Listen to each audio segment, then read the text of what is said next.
Sir student, आज हमारा 9th lecture है फाइनेंशियल मैनेजमेंट का। लास्ट टाइम हमने डिस्कस किया था रिस्क एंड बॉन्ड को, रिस्क एंड रिटर्न को। अब हम डिस्कस करेंगे आज इन्वेस्टमेंट अप्रेजल्स को। इन्वेस्टमेंट अप्रेजल्स होते क्या हैं, ये क्यों बनाए जाते हैं, इनको क्यों मन में रखा जाता है। तो अब तक जो हमने 8 लेक्चर्स में डिस्कस किया था उसमें हमने थोड़ा सा ओवरव्यू देना चाहा था उसका, ताकि आपको इन्वेस्टमेंट अप्रेजल समझने में आसानी हो। उसमें हमने बॉन्ड वैल्यूएशन पढ़ा, शेयर वैल्यूएशन पढ़ा, हमने टाइम वैल्यू ऑफ मनी पढ़ा, और टाइम वैल्यू मनी में हमने नेट प्रेजेंट वैल्यू पढ़ा था और हमने फ्यूचर वैल्यू पढ़ा था। अब तमाम वो मेथड जो टूल हमने पढ़े थे वो अब सारे यहाँ अप्लाई हो जाएंगे इन्वेस्टमेंट अप्रेजल में। कि जब हम कोई इन्वेस्टमेंट करने जा रहे होते हैं तो हम डिफरेंट मॉडल यूज़ करते हैं कि अकाउंटिंग रेट ऑफ रिटर्न क्या होगा, इंटरनल रेट ऑफ रिटर्न क्या हो सकता है, नेट प्रेजेंट वैल्यू क्या हो सकती है, फ्यूचर प्रेजेंट वैल्यू क्या हो सकती है, पे बैक पीरियड क्या होगा। तो ये तमाम जो टूल मैंने डिस्कस किए, ये बेसिकली कौन से टूल्स हैं, पैरामीटर हैं, ये इन्वेस्टमेंट अप्रेजल्स में काम आते हैं। हम स्टार्ट करते हैं इसको। Investment appraisal, net present value, cash flows, profitability index, internal rate of return, accounting rate of return, पे बैक पीरियड, कैश फ्लो। ये तमाम 6 के 6 पैरामीटर्स क्या है, ये बेसिकली इन्वेस्टमेंट अप्रेजल है।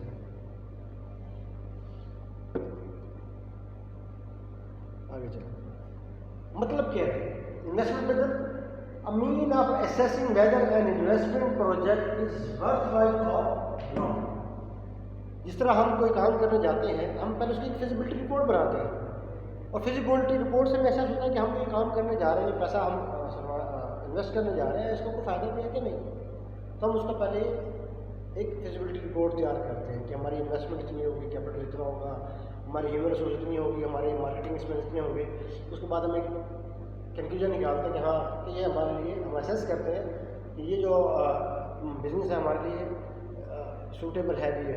तो इसको ये कौन सा टूल यूज़ किए जाते हैं फंड में? इन्वेस्टमेंट अप्रेजल्स, जो हमने डिस्कस किए। तो मुख्तलिफ पैरामीटर हम अप्लाई करते हैं इन्वेस्टमेंट से पहले, ताकि हम पता कर जाए, हमें अंदाज़ा हो जाए कि हम जिस प्रोजेक्ट पे जा रहे हैं इन्वेस्टमेंट करने, वो हमारे लिए वर्थवाइल है भी सही है। Investment project would be the purchase of new piece of a new piece of equipment in the manufacturing plant or whole new factory used in the both public and private sector. अब for example type of investment appraisal कौन कौन सी? Number 1 पे back period, number 2 accounting rate of return, number 3 internal rate of return, number 4 profitability index, number 6 next present value and discounted cash flow.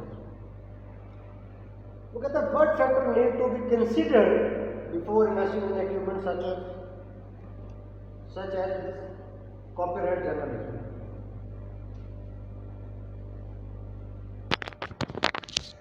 Sorry.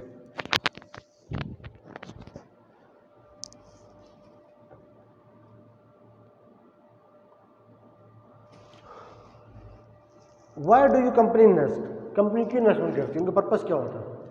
Importance of the remembering investment as the purchase of productive capacity, not buying stock as share or investment in a bank.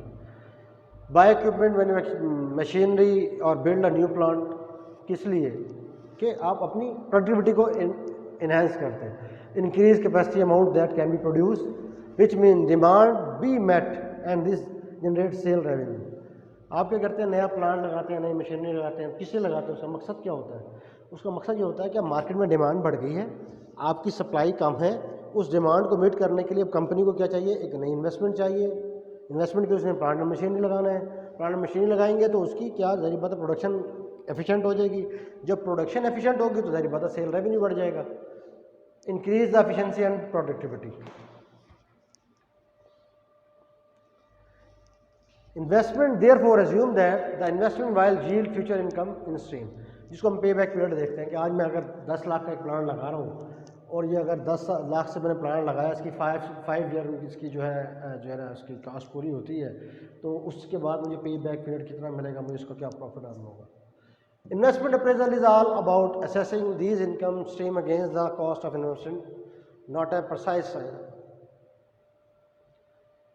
अब for example ये lifter है, a forklift may be an important item, but what does it contribute to the overall sale? How long and how much work would be it have to do to repay its initial cost? For example company ने एक ये lifter लिया, इसकी कीमत for example 5 lakh रुपए थी।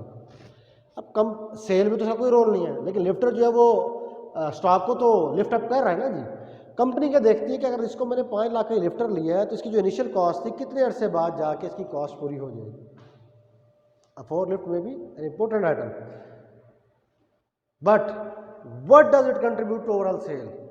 How long and how much work would it have to do repay the initial cost? तो ये रीपे क्या कर रहा है कंपनी इसको असेस करती है। अब देखिएगा नंबर हमने एक पढ़ा था सबसे पहला टूल पे बैक पीरियड। पे बैक पीरियड क्या है, ये वही हमने जो ये भी डायग्राम है, इसमें जो राइट साइड में पे बैक पीरियड था, simple to use, useful for short term decision making. Payback period को फॉरन हमने कोई छोटी सी इन्वेस्टमेंट करनी है, कोई प्लांट लेना है, कोई इक्विपमेंट लेना है, ये एक लॉन्ग टर्म इन्वेस्टमेंट। छोटे छोटे जो काम होते हैं किसी कंपनी को चलाने के लिए एडमिनिस्ट्रेटिवली या ह्यूमन रिसोर्स के हवाले से या स्किल्स के हवाले से, तो वो जो शॉर्ट टर्म डिसीजन होते हैं वो उसके लिए हम पे बैक पीरियड देखते हैं कि यार ठीक है, हम इन्वेस्टमेंट कर देते हैं। फॉर एग्जाम्पल अगर आपका स्कूल या कॉलेज है, आप कहते हैं अगर चेयर्स अपनी नंबर ऑफ चेयर्स बढ़ा दूँ तो स्टूडेंट्स और आ जाएंगे, अगर रूम में इतनी कैपेसिटी है तो अब नंबर चेयर्स बढ़ा के स्टूडेंट बढ़ा लेते हैं, तो उसका देखते हैं क्या रिटर्न के छोटी सी हम useful if the return are accurate, income stream not time related. Payback method क्या है, the length of the time, क्योंकि पे बैक की बात हो रही है, तो जब पे बैक का बात आएगा तो टाइम को जहन में रखिएगा। The length of time taken to repay the initial capital cost. वही बात, लिफ्टर मैंने अगर 5 लाख का लिया था तो मैं उस लिफ्टर की जब कॉस्ट 5 लाख पूरी हो जाएगी जो उसकी इनिशियल कैपिटल कॉस्ट थी, तो ये उसके बाद वो पे बैक करना शुरू करेगा। Require the information on the revenue the investment generate. For example a machine cost 600,000 pound. It produce item that sell at 5 pound each and produce 60,000 unit per year. Payback period will be a 2 year. वो कहता है जी आपने कोई plant या machinery ली जो कि 6 lakh pound की थी और वो जो आइटम प्रोड्यूस करती है वो 5 पाउंड का है, और ये कितना यूनिट प्रोड्यूस करती है, 1 साल के अंदर वो 60,000 यूनिट प्रोड्यूस करती है और पे बैक पीरियड है उसका 2 साल। Payback could occur during a year, can take account of this by the reducing the cash inflows from the investment to days, week और years। हमने पे बैक पीरियड देखना है, तो सिंपल पे बैक का पीरियड का फार्मूला क्या है, पे back is equal two days या वीक्स। डेज दें तो डे पे डिवाइड कर लेंगे, पर वीक लें तो वीक पे डिवाइड कर देंगे, मंथ है जो भी आप देख लें उसको, क्वेश्चन जिस तरह होगा। मल्टीप्लाई बाय इनिशियल इन्वेस्टमेंट, जो आपने इनिशियल इन्वेस्टमेंट की थी, divided by total cash received, ये आपका पे बैक पीरियड का फार्मूला है। फॉर एग्जाम्पल कॉस्ट कितनी थी, 6 लाख पाउंड, एनुअल इनकम कितनी थी जनाब, आपने इसको निकाल लिया, 2,55,000 पर ईयर आ गई। पे बैक पीरियड था 3 साल, 36 को मल्टीप्लाई कर दिया। फॉर एग्जाम्पल ये देखें, पहला साल, दूसरा साल, तीसरा साल, इनकम है 2,55,000, 2,55,000, 2,55,000, ये 2,55,000 पर ईयर आ गया। पे बैक पीरियड था 36 इंटू इसको आप ऐड करेंगे, ये बनेगा 7,65,000, पिछले फार्मूले में आ जाएंगे। टोटल कैश रिसीव क्या था, पहले साल भी 2,55,000 था, दूसरे साल भी 2,55,000 था, तीसरे साल भी 2,55,000 था, तीनों को जमा किया 7 लाख कुछ आ गया था। तो ये ऊपर आपके पास था इनिशियल इन्वेस्टमेंट, तो उसकी इनिशियल इन्वेस्टमेंट कितनी थी, इनिशियल इन्वेस्टमेंट थी 6 lakh pound divided by total income, ये 7,65,000, तो ये बनते हैं 28 से 23 मंथ, मल्टीप्लाई बाय 3 साल तो बात है 36 मंथ आ गया, तो कितना बन जाएगा ये 2 साल और 6 माह और 3 दिन तकरीबन, तो इसकी कास्ट पूरी हो जाएगी इस मशीन की। अच्छा, अब ये पे बैक पीरियड को तो हमने डिस्कस कर लिया। अब नेक्स्ट हमारा है अकाउंटिंग रेट ऑफ रिटर्न। ये क्या शो करता है, ये आपके जो प्रॉफिट लॉस स्टेटमेंट आप बनाते हैं, show profitability, allows comparison between projects, income stream not time related.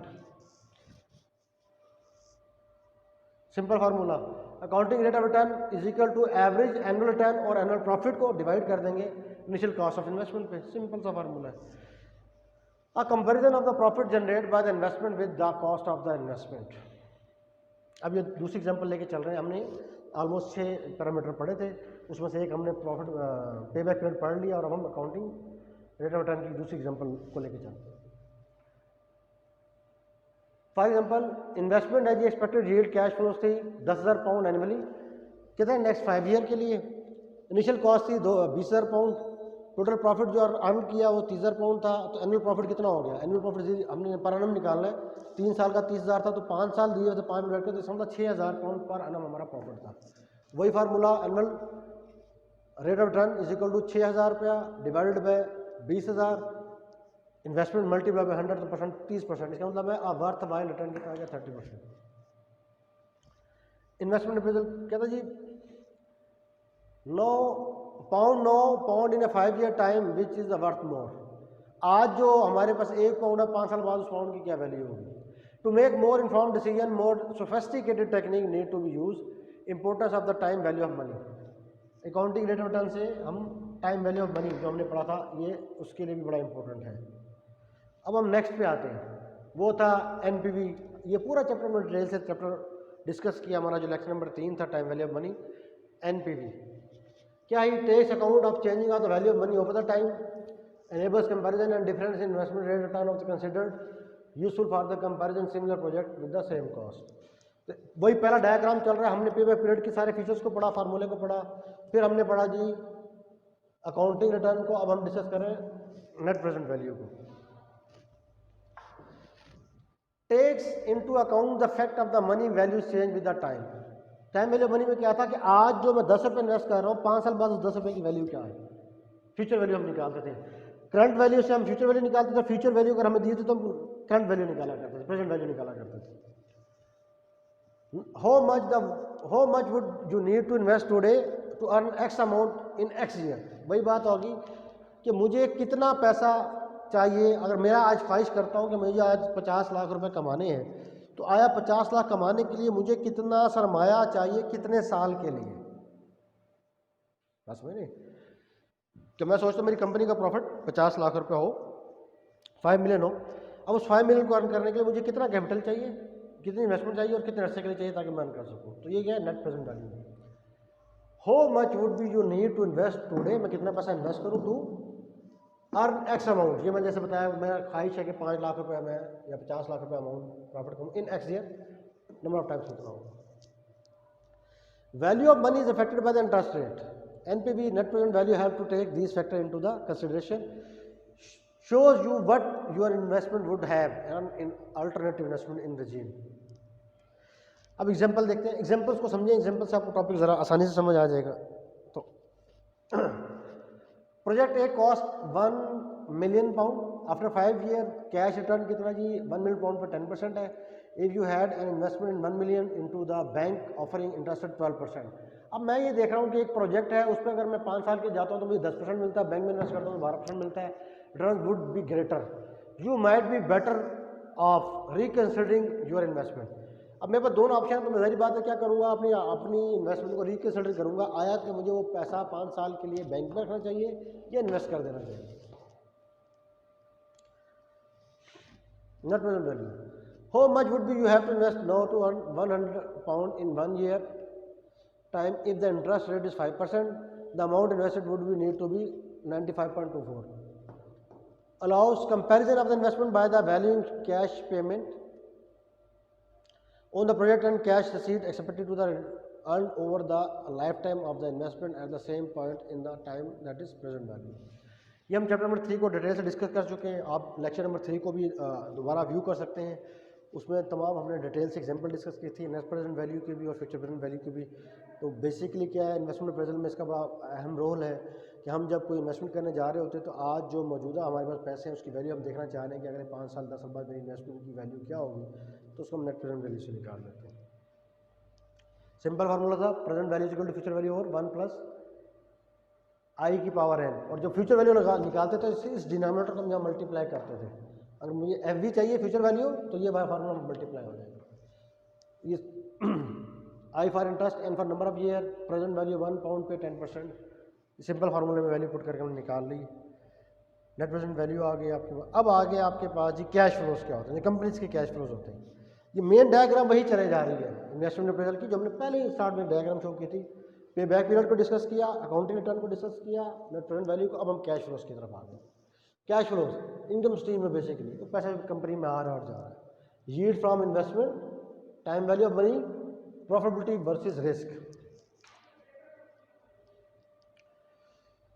Discounted cash flow क्या एग्जांपल इसके में देखते हैं। A firm is deciding in investment in energy efficiency system, two possible system are under investigation. One yield quicker result in a term of energy saving than the other, but the second may be more efficient later. Which should the firm invest? अब मसला ये है कि आपके पास दो avenues हैं। वो कहता है जी एक तो ऐसा जो yield quicker result दे रही है एनर्जी सेविंग के लिए, बट उसके साथ मसला क्या है, सेकंड जो है एफिशिएंट है ज़्यादा। अब ये अब क्या है, ये हम उसकी कैश फ्लो से बना लाएंगे। फॉर एग्जाम्पल की नंबर ऑफ ईयर है, पहला साल 0, आफ्टर 1 ईयर 2 3 4 5, ये 6 साल थे।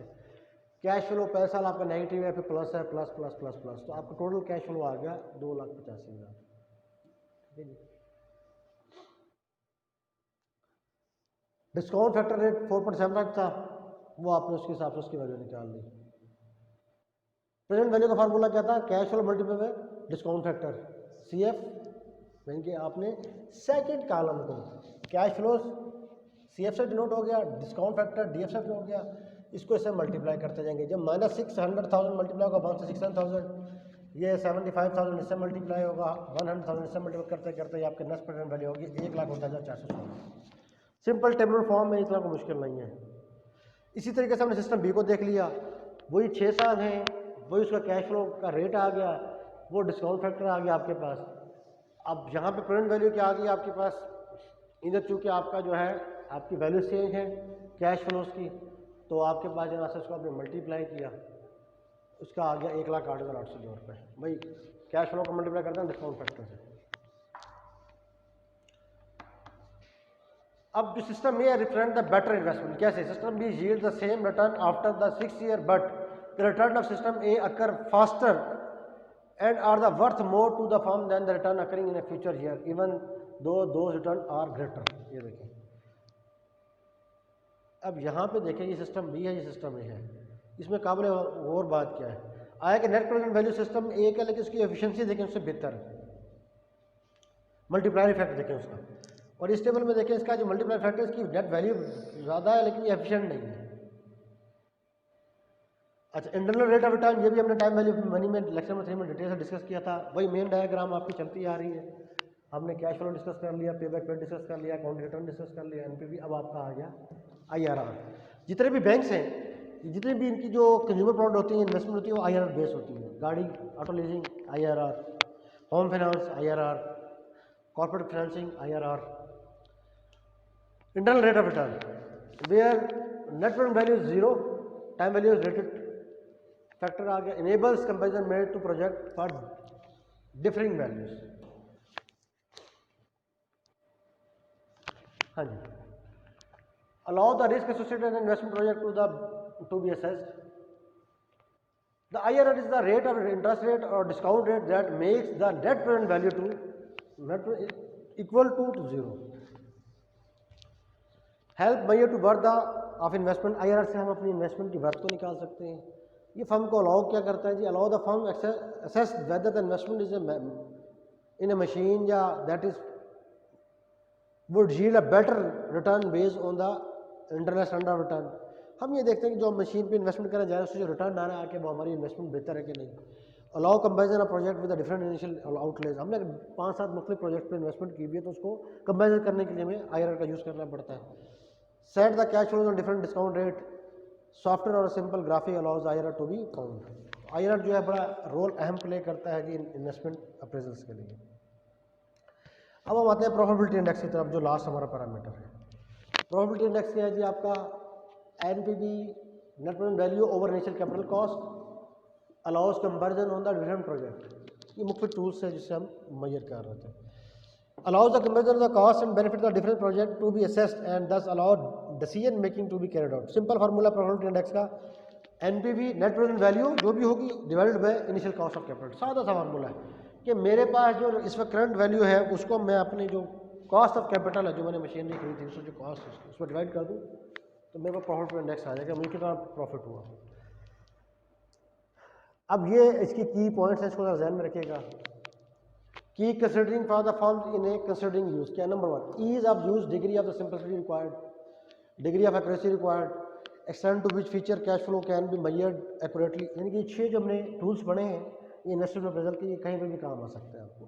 तो डिफरेंट मेथड डिफरेंट एवरेज के लिए आप यूज़ कर लेते हैं। Extend to which future interest rate movement can be factor in and predicted, necessary of factoring in effect of inflation, inflation measure करने के लिए। थैंक यू गाइस, बहुत शुक्रिया। हमारा टॉपिक आज ये 9th लेक्चर में खत्म हुआ। नेक्स्ट इंशाल्लाह हम फिर उसको डिस्कस करेंगे। ये सारा हो गया, कैश फ्लोज हो गया, पे बैक पीरियड हो गया, अकाउंटिंग रिटर्न हो गया, इंटरनल रेट ऑफ रिटर्न भी हो गया, प्रॉफिट इंडेक्स भी हो गया। Thank you.